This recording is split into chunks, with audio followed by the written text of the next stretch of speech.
যে পশ্চিমবাংলার গণতন্ত্র কোন লেভেলে পৌঁছেছে সেটা আমরা বুঝতে পারছি।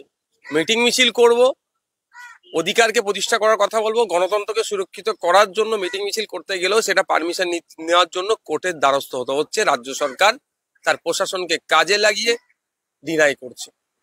আপনারা দেখছেন চাকরি চুরি হয়েছে, তারা প্রতিবাদ জানাতে গেলে প্রতিবাদ কোথায় বসে করবে, তারা গণতান্ত্রিক পদ্ধতিতে করতে চাইছে, সেক্ষেত্রেও কোর্টের দ্বারস্থ হতে হচ্ছে।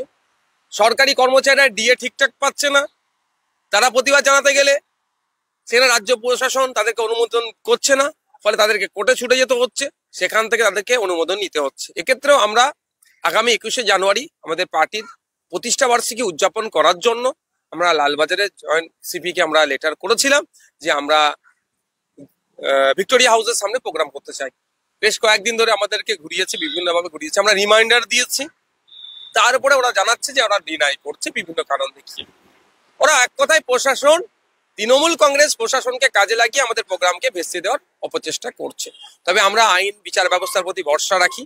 মাননীয় বিচারপতি মহাশয়রা দেখছেন সারা রাজ্যের কি পরিস্থিতি পৌঁছাচ্ছে, সুতরাং তাদের কাছে আমরা দ্বারস্থ হয়েছি, কোর্টের দ্বারস্থ হয়েছি, আমাদের মামলা গ্রহণ করেছে, আগামীকাল মামলা ডেট আছে।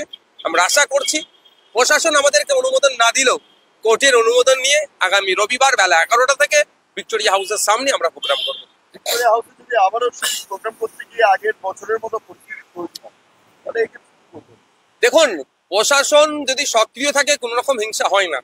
প্রশাসনই যদি এক প্রকার নিষ্ক্রিয় থেকে ওই ঝামেলাকে প্রমোট করার চেষ্টা করে, তবে আমরা কোনো রকম ভাবে কারো প্ররোচনায় পা দেব না।